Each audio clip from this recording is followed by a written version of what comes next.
ఓ ఘటనలో అంటే నిన్న శివరాత్రి కావడం, నిన్న సాయంత్రం అంటే 7-8 ఆ ప్రాంతంలో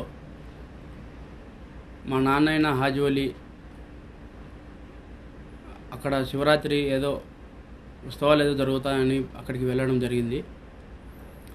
అయితే అక్కడికి వెళ్ళిన తర్వాత భోజనం చేసేదానికి నడుచుకుంటూ వెళ్తూ ఉంటే అక్కడ ఫుల్గా తాగిన వైసీపీ అనుచరులైన ముగ్గురు అక్కడికి వెళ్ళి, దస్తగిరి అనేవాడు మీ కొడుకేనా, వాడు మా అన్న జగన్ మీద పోటీ చేసేంత మగోడవాడు, నిన్ను వాడిని అందరినీ చంపుతాము చూసుకో అని చెప్పి ఒక కత్తితో దాడి చేయడం జరిగింది. ఆయన కింద ఆ దాడి చేయడం వల్ల మా నాన్న హాజీవలి గారు కింద పడడం జరిగింది, అరవడం జరిగింది. అక్కడున్న ప్రజలు అప్రమత్తం అయ్యేసరికి వాళ్ళు పారిపోయినారు. అంటే ఒక సామాన్యుడు పులివెందుల్లో పోటీ చేసే అర్హత లేదా అని నేను ఈ చేతగాని జగన్మోహన్ రెడ్డిని అడుగుతాడా. ఎందుకంటే ఈరోజు నన్ను, నా కుటుంబాన్ని పులివెందుల్లో పోటీ చేయనీకోకుండా అడ్డుకోవడానికి, హతమార్చేదానికి ప్రయత్నాలు జరుగుతూ ఉన్నాయి. అందులో భాగంగానే మా నాన్నగారి మీద అటాక్ చేయడం జరిగింది. దీన్ని పూర్తిగా ఖండిస్తాడా. అంటే జగన్మోహన్ రెడ్డి మీద పోటీ నిలబడితే జగన్మోహన్ రెడ్డి ఓడిపోయే పరిస్థితి ఉంటుంది కాబట్టి, అతను తలెత్తుకోలేని తిరగలేని పరిస్థితి ఉంటుంది కాబట్టి, దానికి భయభ్రాంతులకు గురైన జగన్ రెడ్డి, అవినాష్ రెడ్డి వీళ్ళందరూ కూడా ఈ పన్నాగాలు పన్నుతూ ఉన్నారు. ఇంకొక విషయం ఏంటంటే, ఇప్పుడు వచ్చే 12వ తారీఖున వాయిదా కూడా ఉంది నాకు హైదరాబాద్లో. అక్కడికి కూడా హాజరైతా. అక్కడ కూడా ఒక పిటిషన్, ఈ ఘటన కూడా పిటిషన్ వేసి సిబిఐ వారితో కూడా విన్నవిస్తా. ఇలాంటి ఇబ్బందులు ఎన్నొచ్చినా కూడా తగ్గే పరిస్థితి లేదు, ఎవడికి భయపడే పరిస్థితి లేదు. మీకు చేతనైతే నన్ను తగలండి, కానీ నా కుటుంబం జోలికి పోవాల్సిన అవసరం లేదు. కానీ మీరు టచ్ చేసినారు. ఈసారి మటుకు వారు వన్ సైడ్ అవుతుంది, చూసుకోండి. మీ భయభ్రాంతులకు అయ్యే పరిస్థితి అయితే మాకు అసలు, మీరు ఏ విధంగా చేస్తూ ఉన్నారో మేము కూడా ఆ విధంగా చేయాలనుకుంటే, మేము అంబేద్కర్ గారి సిద్ధాంతాలతో కూడిన పార్టీలో ఉన్నాం కాబట్టి మాకు అది సెట్ కాదని మేము అనుకుంటున్నాం. లేదు మీరు దాంట్లో ఏ పార్టీలో ఉన్నా కూడా మీరు ఫ్యాక్షన్గానే మీరు చూసుకుందామంటే రెడీ, దానికి కూడా ఏ దానికైనా సిద్ధపడతాం మేము కూడా.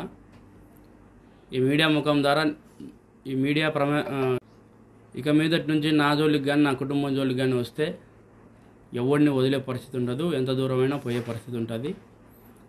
ఇవన్నీ కూడా మీరు తలకాయలు పెట్టుకొని మసులుకోవాల్సిందిగా కోరుతాండా.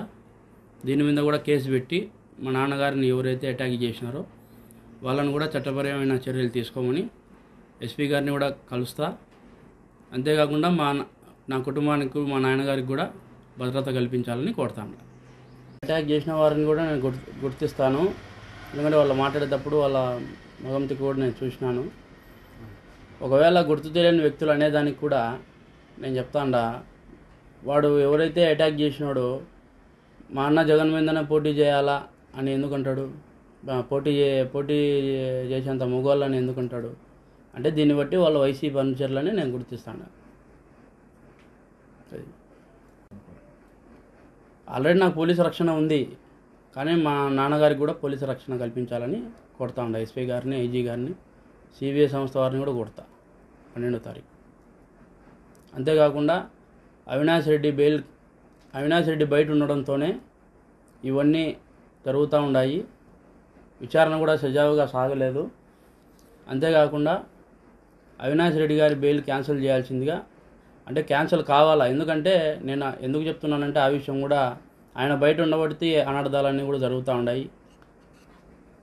ఈ విధంగా మమ్మల్ని భయభ్రాంతులకు గురి చేసే పరిస్థితి కూడా ఏర్పడుతుంది. అందుకు ఆయన బెయిల్ క్యాన్సిల్ అయ్యేదానికి కూడా మేము సుప్రీంకోర్టుకు కూడా ఆశ్రయిస్తాము. మాకు జరిగిన అన్యాయాన్ని, మాకు జరిగిన మా మీద చేసిన దాడులను, నన్ను ఏ విధంగా అయితే నన్ను జైలు పాలు చేసినారు, ఏ విధంగా అయితే అక్రమంగా జైల్లో కొనాలని కూడా ప్రయత్నాలు జరిగినాయో దానిలన్నిటికీ కూడా సుప్రీంకోర్టుకు వివరిస్తాము. గౌరవనీయ న్యాయస్థానం కూడా మేము వెళ్ళి ఆశ్రయిస్తాము. అంతేకాకుండా ఈ సందర్భం వచ్చింది కాబట్టి ఇంకో విషయం ఏంటంటే, నన్ను అక్రమంగా అరెస్టులు చేయాలా అని చెప్పి ఒక పన్నాగం పన్నుతూ ఉన్నారు.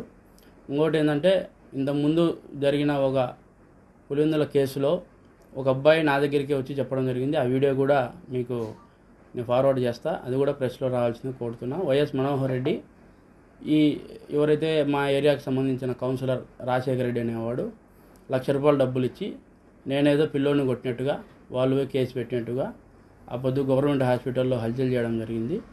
దానికి అతను, ఆ పిల్లవాడు, నేను చేసింది కరెక్ట్ కాదన్నా, నువ్వు నాకు డబ్బు ఇచ్చినావు, నన్ను ఎన్నోసార్లు ఆదుకున్నావు, నేను నీకు నిజం చెప్పాలని నేను నీ దగ్గరికి వచ్చినా అని చెప్పి వచ్చి వాస్తవాలు చెప్పడం జరిగింది. అది కూడా నేను వీడియో కూడా మీకు ప్రెస్కి ఇస్తాను.